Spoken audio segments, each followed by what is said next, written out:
Esta homilía llega a ustedes a través de Radio Claret América. El Instituto Bíblico Claretiano de las Américas presentan Poniendo el Evangelio en Práctica con el Padre Manuel Villalobos, un programa para aprender a amar a Dios sin miedo. Iniciamos.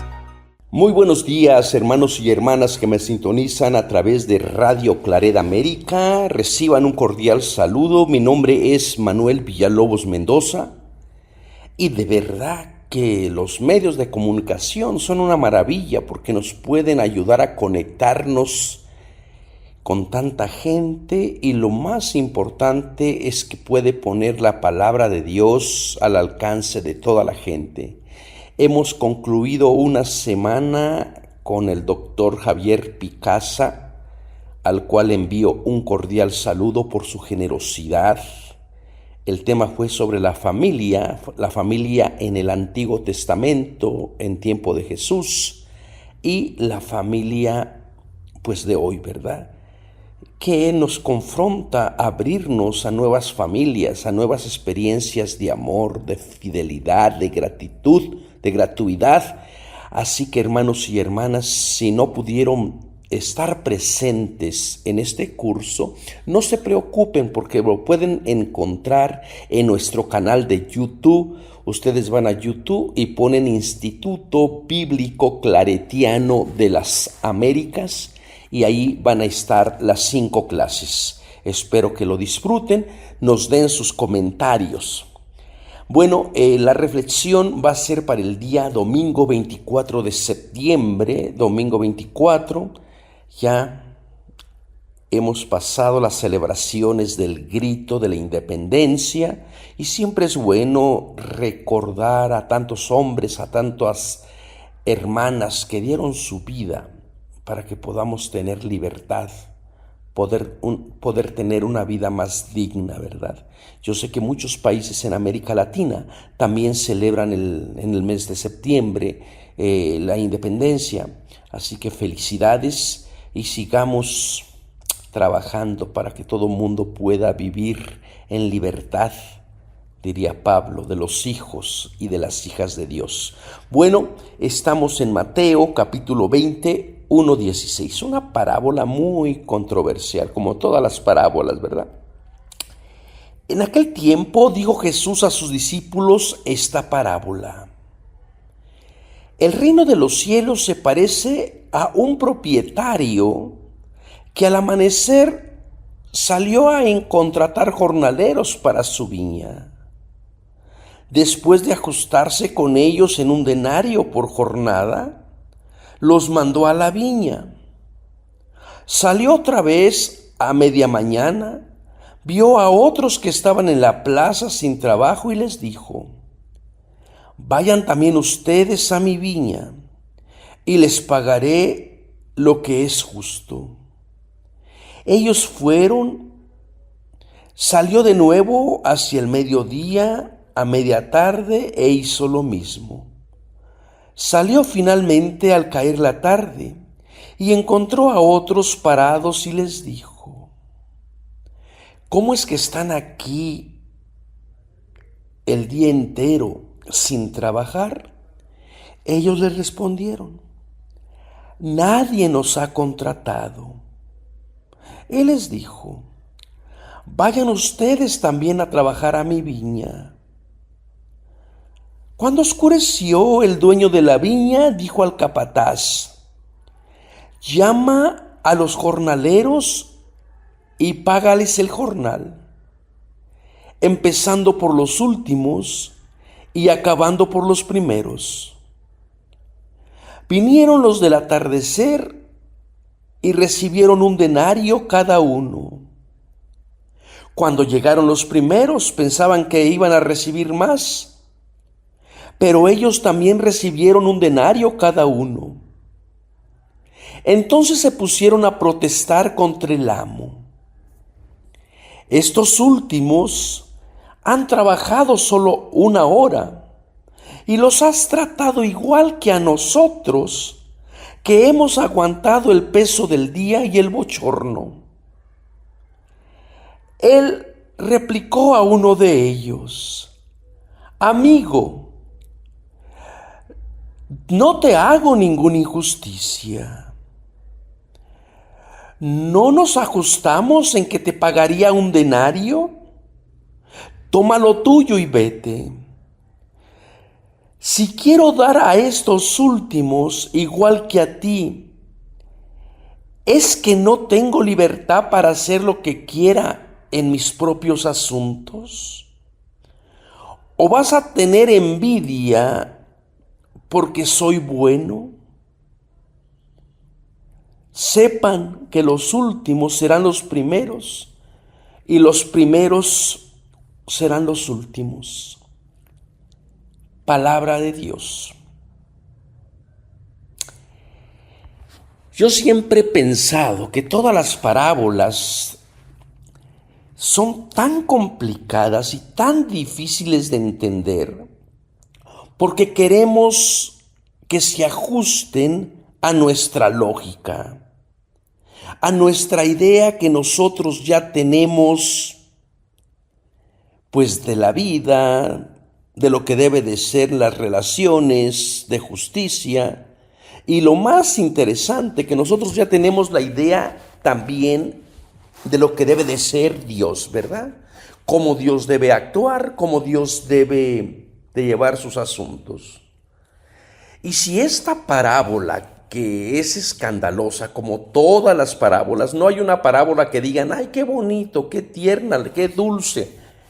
Cuando uno ya las estudia y lo que implica vivir el mensaje de esa parábola, se queda,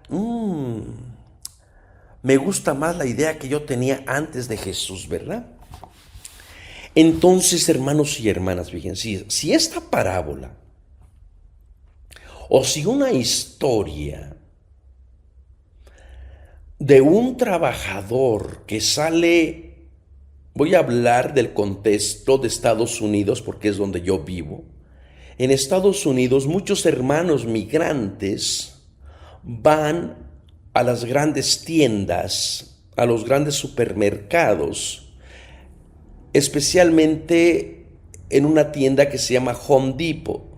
Y en esa tienda muchos de ellos esperan que los los dueños que están haciendo alguna reparación, los que trabajan en la construcción y que necesitan mano de obra, pasen y los recojan. Y es interesante notar, de verdad, porque estuve acompañando a un amigo mío, y lo primero que el contratista se fija es en el físico y en los que están más jóvenes y más fuertes. Entonces dice tú, y los monta la camioneta. Y bueno, y va dejando, y también se van quedando, después me decía mi amigo, pues los que siempre están viendo el reloj, los que siempre están contestando el teléfono, los que no le ponen empeño al trabajo. Bueno, si un contratista aquí en Estados Unidos viniera y contrata a gente a diferentes horas y les paga lo mismo, seguramente que los trabajadores se organizan, le meten una demanda al contratista y le hacen pagar miles de dólares por la injusticia. El sistema judicial, como nosotros lo entendemos, y aquí los hermanos que tengan o que sean abogados, que sean expertos en leyes, pueden iluminarnos. Nuestro sistema está basado casi en una justicia que va o que se mueve en premio y castigo, ¿verdad? Y así también parece ser que se ha puesto la gracia de Dios, ¿verdad?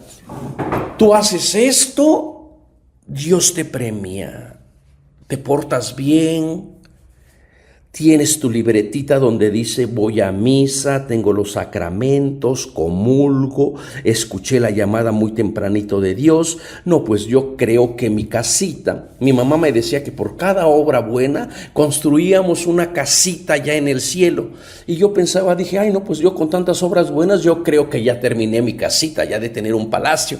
Porque así pues, era la manera que nos enseñaba la gente, ¿verdad? Tristemente, todavía pensamos que debería de ser así la relación con Dios. Y queremos corregir a Dios. Esto es lo peligroso de que la gente quiera corregir a Dios.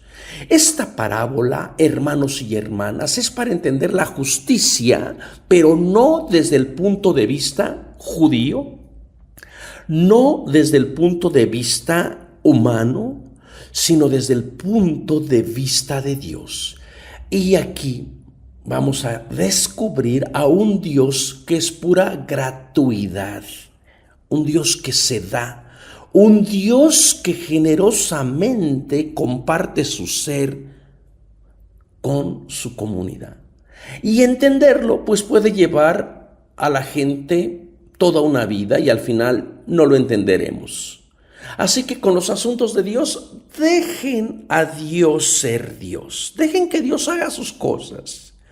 Y nosotros solamente tenemos que asombrarnos, maravillarnos, porque tanto el de la primera hora como el de la última hora reciben lo mismo. Así que hermanos y hermanas, vamos a comenzar con esta parábola que se manifiestan primeramente en el propietario o el arrendatario que ha contratado trabajar a la viña. Este es un tema clave que volverá a aparecer allá en Mateo 21, 33, 41. Muy semejante la historia. Y el problema de fondo desde el punto de vista solamente del Evangelio es que algunos trabajadores creen tener un derecho especial sobre el Señor que les ha contratado. Este es el problema. Entonces, esta parábola habla de 5 grupos de contratados, ¿verdad? A lo mejor en la traducción que les dije no se nota muy bien, pero esos 5 grupos son el primer grupo, que es al amanecer, a la hora tercia, a la hora sexta, a la hora nona y finalmente al caer la tarde. Mateo sigue los horarios del calendario romano, ¿verdad? Que dividían así el día. Entonces, al final de la parábola, lo único que tenemos es los que comenzaron a trabajar al amanecer y los de caer la tarde. Y los otros quedaron allí metidos, los de la hora tercia, sexta y nona, ¿verdad? Bueno, al final solamente nos quedamos con estos 2 grupos. ¿Quién representa a cada grupo, verdad? ¿Quiénes son los que trabajaron desde el principio, que soportaron la fatiga, que soportaron el sol? ¿Y quiénes son los que fueron al caer la tarde, que solamente trabajaron 1 hora? Y esto lo sabemos por el grupo que se está quejando, por los quejumbrosos, ¿verdad? Entonces, ¿quién será este grupo? ¿A qué grupo pertenece esta comunidad? ¿Y qué estará detrás de este evangelio? Ustedes, si me han estado siguiendo en la reflexión dominical, ya saben la respuesta.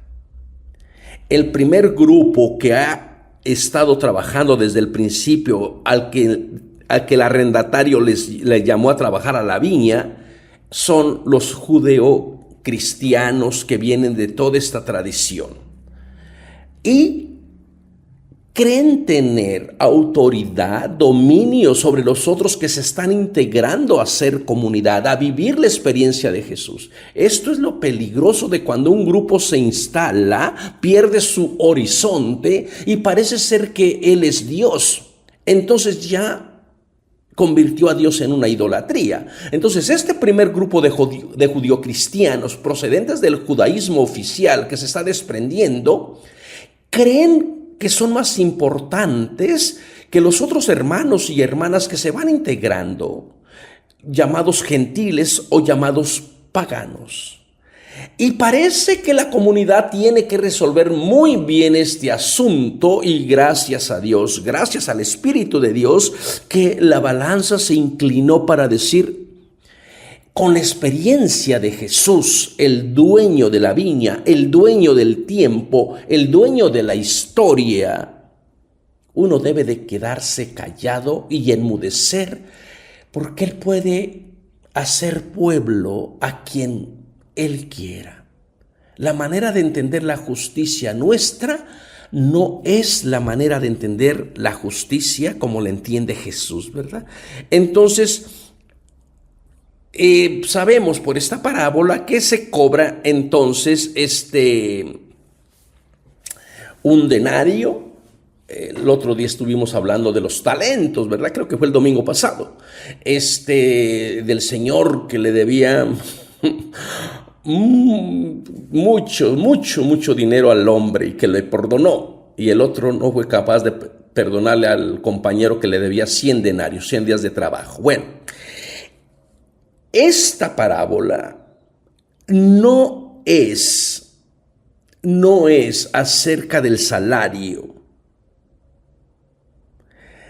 Es más allá del salario, del aspecto económico. Nos ayuda a entender cómo funcionaba el aspecto económico, porque efectivamente la gente, regularmente los dueños de las viñas los dueños de las viñas, de las tierras, tenían sus intermediarios. Estas relaciones eran en lo que en la antropología se llamaba relaciones de patrón y de cliente. La inmensa mayoría de la gente vivía en la miseria. El patrón era el dueño de las tierras, como en todos los casos, los amos de las tierras, y estaba en unas 3-4% de las familias ricas. Un poquito de gente era dueña de inmensas propiedades de tierra, y el patrón regularmente no tenía relación con la gente pobre. Ustedes dicen: ay, qué bonito que el rico se casó con la pobre. Eso nada más sucede en las telenovelas mexicanas, en la fábrica de la lágrima y del moqueo, ¿verdad? Porque la gente está llore y llore, perdiendo el tiempo viendo esas novelas que a veces nada se aprende. Pero bueno, la gente en algo se tiene que entretener. Entonces, en la antigüedad, las tierras, la inmensa mayoría de las tierras estaban controladas por un puñado de gente. Yo creo que no ha cambiado todavía la economía. Yo creo que todavía está así.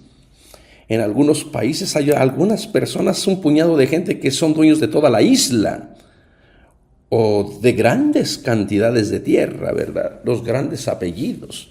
Y no crean que esas personas son porque Dios las bendijo, no, porque detrás de esas grandes bendiciones, entre comillas, probablemente estén las injusticias de mucha gente. Bueno, entonces el patrón regularmente, para poder mantener el equilibrio económico, necesitaba de un intermediario.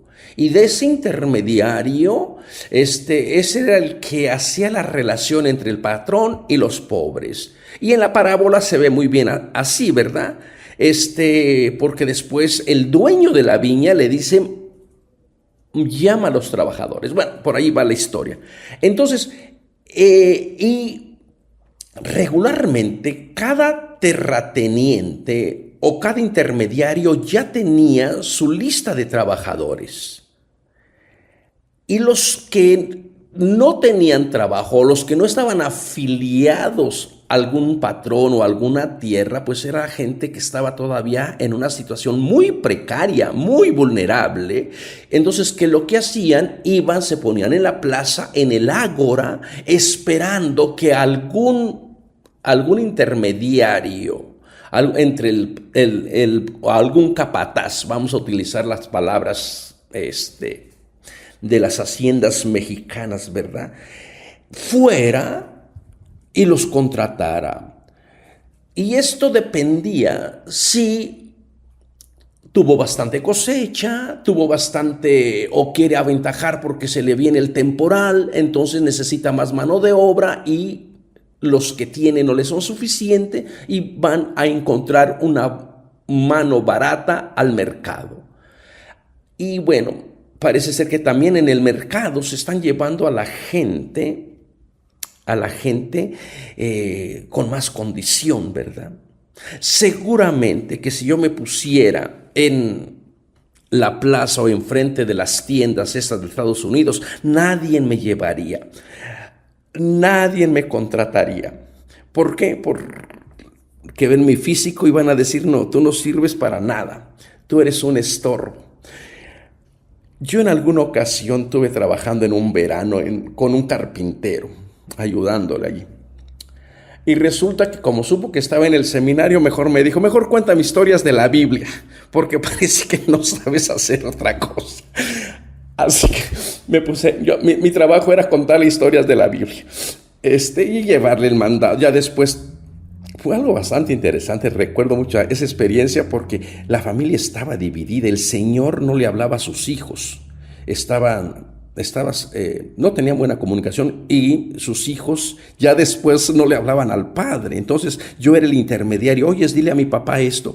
Y el papá me decía, dile a mis hijos esto. Bueno, esto es para ilustrarles cómo la gente, bueno, es lógico, necesitan a alguien fuerte que soporte el sol, la tierra, el tesón, y como que esa maldición me ha seguido a mí toda la vida, ¿verdad? Yo vengo de una comunidad rural y recuerdo a mi padre diciéndome, ¿qué vas a hacer?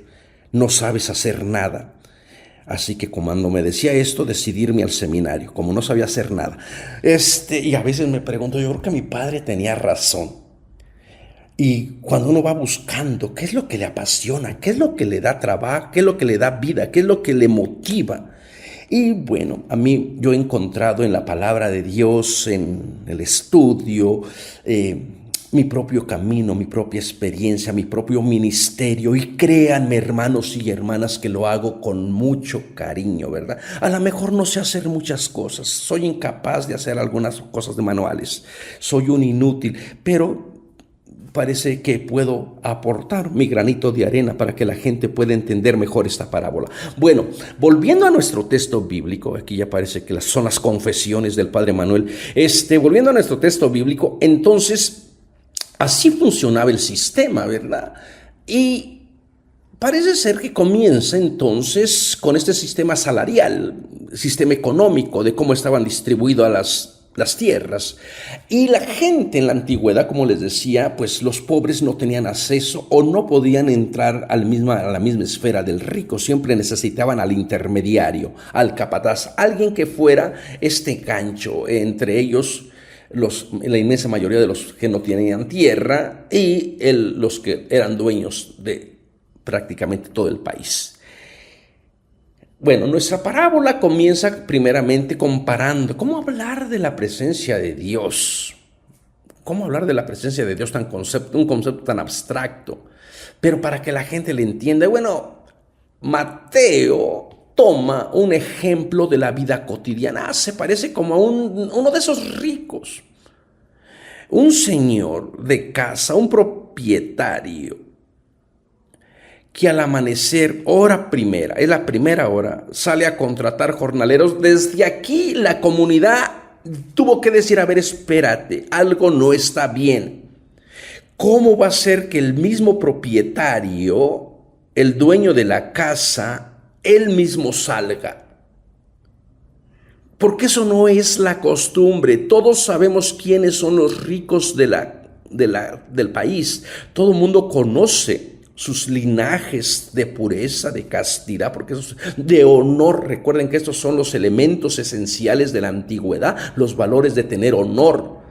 Entonces todo el mundo sabe que no es la regla, no es común, va en contra de la costumbre que el mismo patrón. Y la gente a través de los siglos ha dicho, bueno, es que este patrón realmente a lo mejor no tenía suficiente dinero o no tenía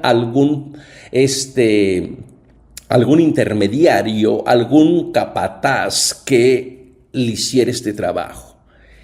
Y si ustedes van viendo todo el transcurso de la parábola, esta hipótesis no tiene sentido, porque habla de que el dueño es dueño de tierras, de viñas, y puede disponer del caudal, lo puede prácticamente tirar el dinero, y parece ser que le puede sobrar. Entonces, como que esta idea no tiene sentido. Yo creo que desde el inicio tiene un tinte teológico, que la comunidad que se está creyendo tener autoridad sobre los que se están integrando, sobre los judio-cristianos que piensan que van a ser tratados mejor o que deben de ser tratados mejor, que deben tener el liderazgo, que deben de tener la batuta, que deben de tener el bastón de mando. Aquí en México se ha entregado el bastón de mando, así como todo transmitir poderes, ¿verdad? Porque la gente no quiere dejar el poder. La gente se eterniza y ahí está.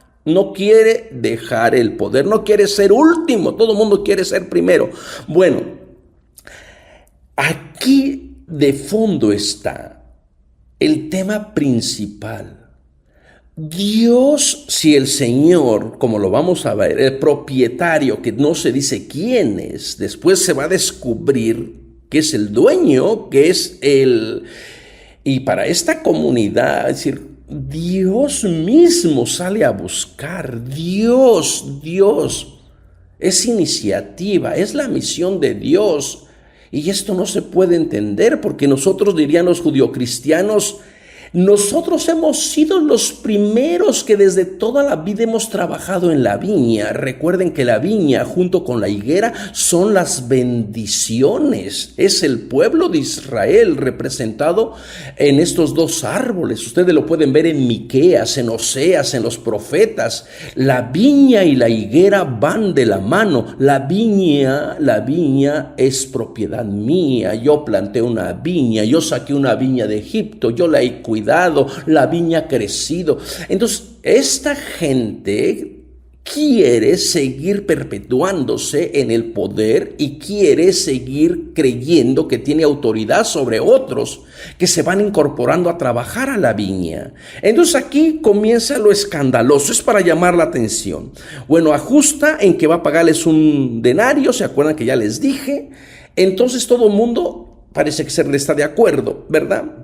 Entonces va a las diferentes horas, va la hora prima, salió a contratar jornaleros, después va a la hora tercia, que en la traducción regularmente dice al mediodía, después va a la hora sexta o la hora nona, e hizo lo mismo y luego sale al caer la tarde. Fíjense todas las veces que se está molestando este propietario.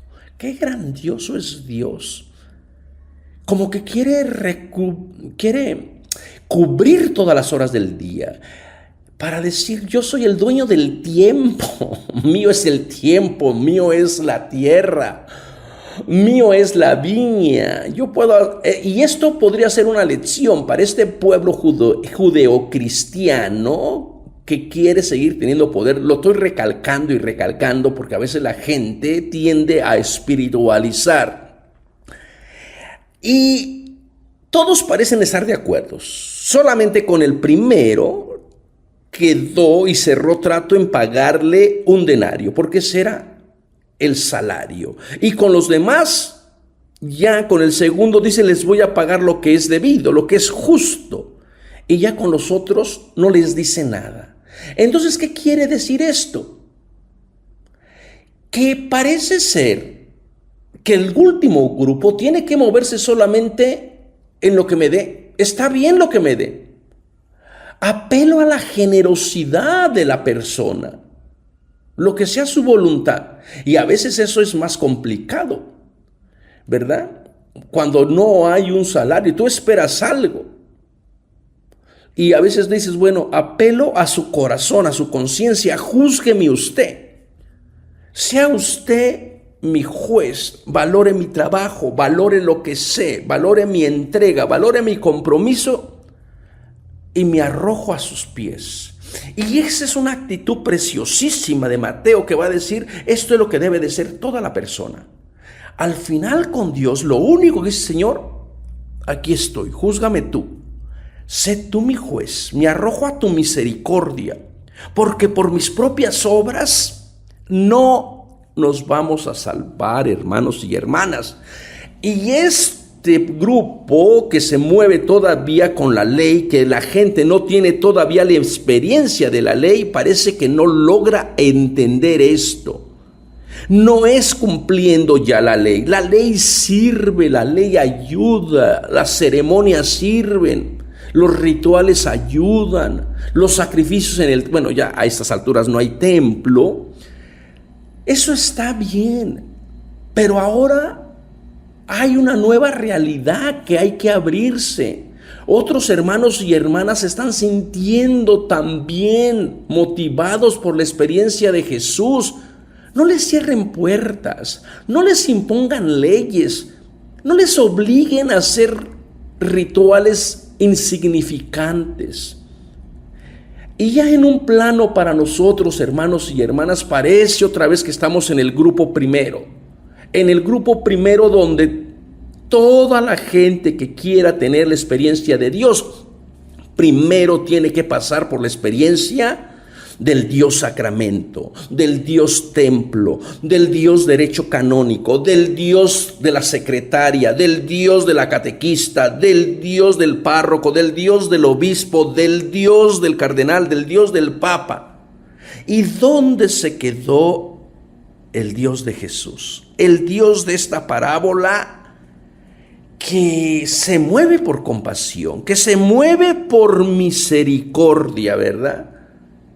A veces nos hemos apoderado de Dios. Fíjense, yo hablando con un amigo, un sacerdote de aquí el otro día, le decía que lo que yo veo y observo aquí a mi alrededor, en México, en mi diócesis, es cómo los sacerdotes no solo manipulan a Dios, sino que le han hecho creer a la gente que si no tienen esas experiencias del Dios sacramento, del Dios liturgia, del Dios que están casados bien, pues están condenados. Y con esas palabras hablan, se van a ir al infierno. Pero no solamente los sacerdotes, también la persona que está encargada de abrir la iglesia, porque el sacerdote tarda en llegar y la persona dice, bueno, como no llega a tiempo, 20 minutos les está dando la doctrina de todos los que no están en los caminos del Señor, dice ella. Y al final, solamente ella está en los caminos del Señor, porque es tan rígida las cosas que se han inventado, y uno dice, qué tristeza. Y mi amigo el sacerdote, mi amigo Chuyín, dijo, sí es cierto, en eso hemos hecho tanto mal, en que nos creemos dueños de la salvación. Y la gente ya cree que debe de ser así. Yo tratándole de explicar también a una mujer acerca de esta parábola, al final me dijo, pues suena muy bonito, pero entonces ¿qué caso tiene portarme bien si Dios va a querer al otro igual que yo? Y si nos movemos con estos valores de portarte bien, si tú te mueves, si tu fe, si tu compromiso, si tu entrega está porque te portas bien, porque vas a recibir un premio, pues qué infantilismo, ¿verdad? Qué inmadurez de fe. La gente se debe de portar bien o debe de actuar bien porque encuentra un valor, porque hay algo bueno en manifestar los valores del reino.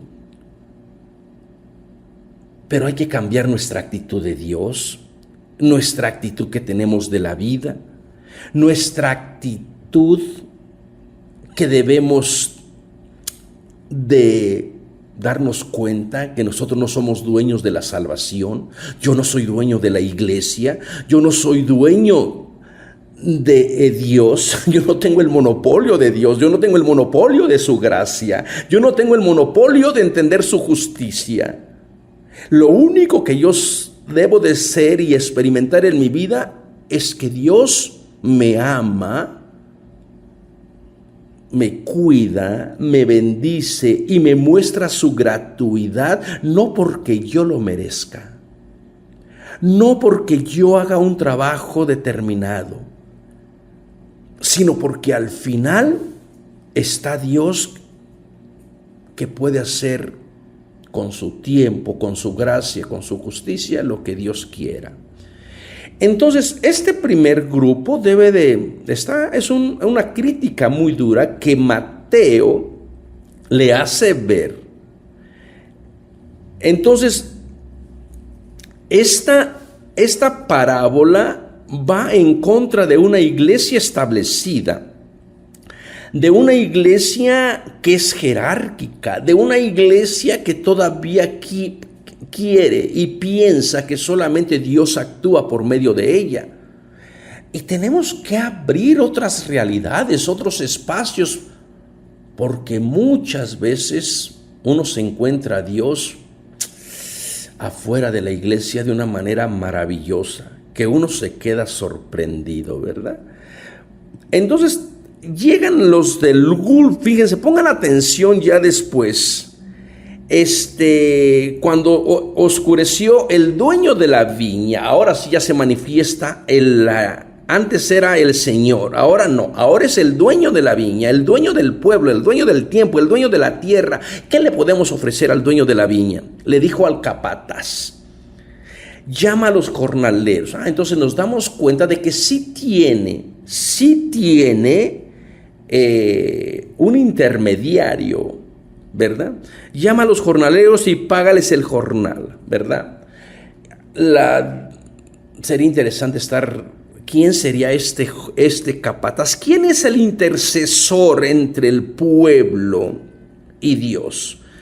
Y bueno, Pablo te va a decir: Jesucristo, el único intercesor, el único intermediario.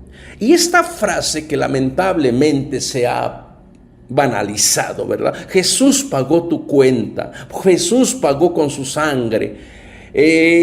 Tendríamos que ampliar esta idea.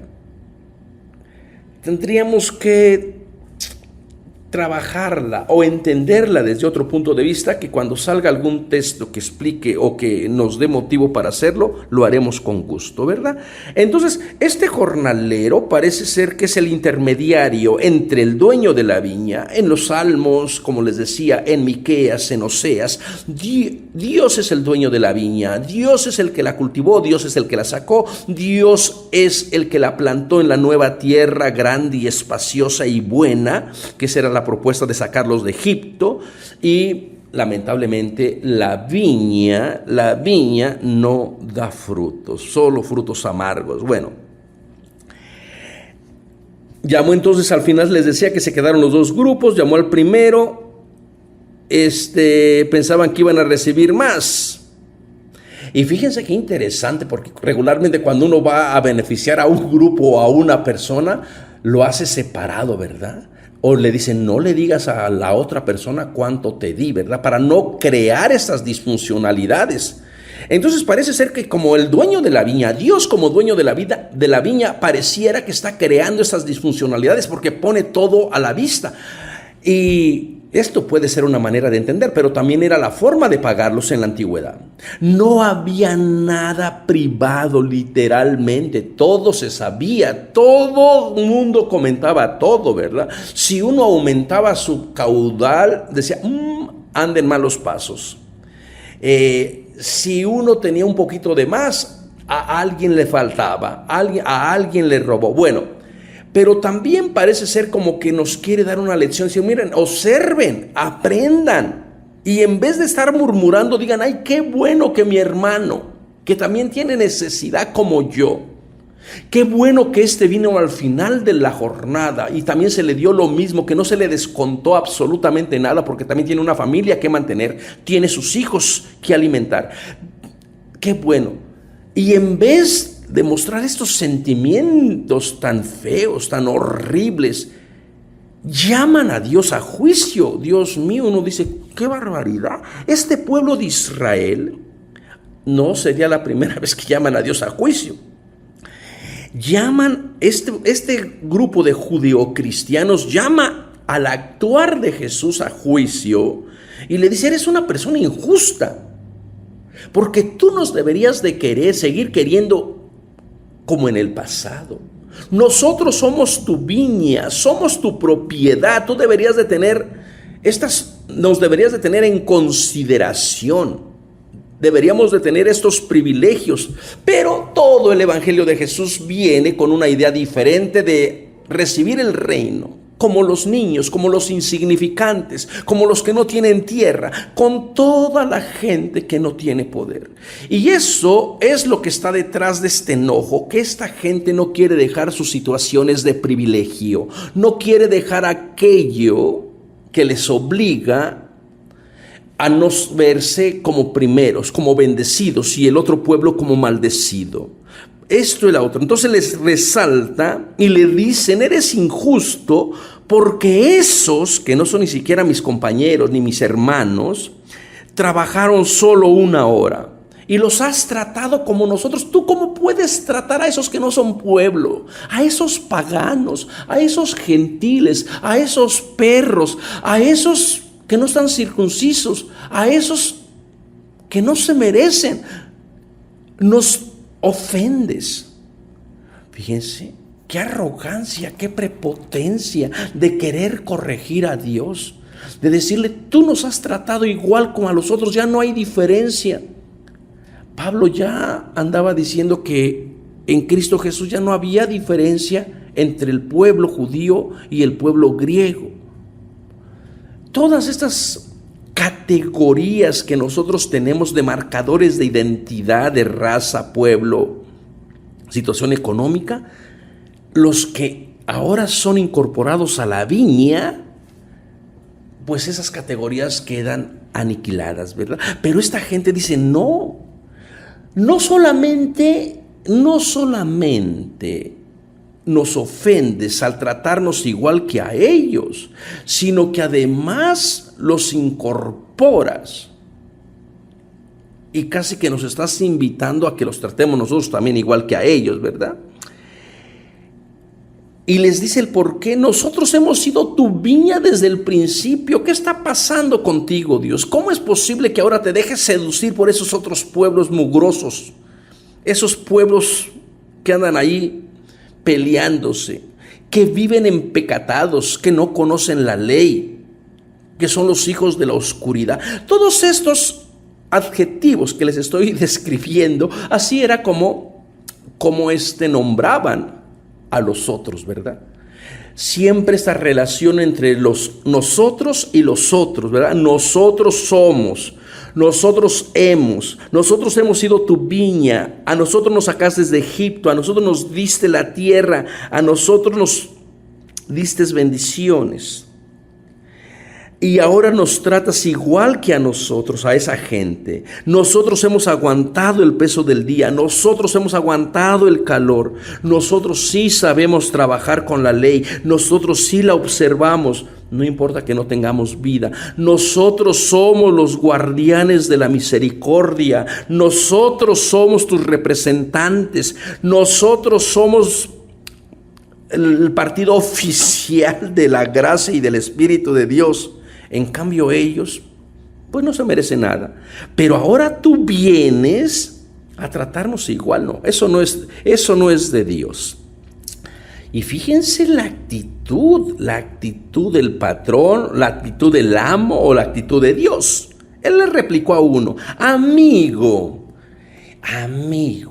tengan cuidado, porque siempre que aparece esta palabra amigo en el Evangelio de Mateo, alguien termina en la gehenna, alguien termina separado de Dios. ¿Se acuerdan ustedes cuando Judas besa a Jesús? Jesús le dice amigo, y esa persona quedó fuera del movimiento. En la parábola también del gran banquete que celebra las bodas del hijo del rey, a uno que había entrado al banquete porque todavía quería privilegios, todavía quería seguir manteniendo el mismo estatus, no sabiendo que las comidas de Jesús son para gente pordiosera, para gente leprosa, para endemoniados, para prostitutas, y todavía hay lugar en el banquete. Pero cuando baja el rey a saludar, se encuentra que uno no venía con el vestido. Dice: amigo, ¿cómo te has atrevido? Sáquenlo de aquí. Y entonces estas veces, cuando aparece esta palabra amigo en el Evangelio de Mateo, es una ironía. Esa persona queda fuera. Amigo, yo no te he hecho ninguna injusticia. ¿Cómo te atreves tú a ver, Dios diría, ahora resulta que la criatura le pide cuentas al Creador? Háganme el favor. Pero como que Dios se mete en ese juicio, aún en un juicio físico, legal. Yo no te hago ninguna injusticia, te dije que te iba a dar un denario. ¿A ti qué te importa si yo quiero regalar denario tras denario? No seas metiche en mis asuntos. No sé si se utiliza esta palabra en algunas otras partes. Pero hay gente metiche que anda en todo. Pónganse a trabajar, Pablo les va a decir. Andan metidos en todo y andan especulando, andan viendo quién se salva, quién se condena, quién come, quién no come. No, hermanos y hermanas, ustedes no están llamados para controlar a Dios, para manipularlo, para decir quién se salva. Eso no es asunto de ustedes, no es asunto mío. Por eso cuando la gente viene: padre, dígale a esta gente que no puede comulgar. Pues dícesela tú, si tú tienes tanta autoridad, si tú crees que representas a Dios. Mi misión es que la gente sienta la compasión, la misericordia, la ternura de Dios, porque yo no sé cómo Dios está trabajando en cada persona. Yo no sé cuál es la historia de aquella persona.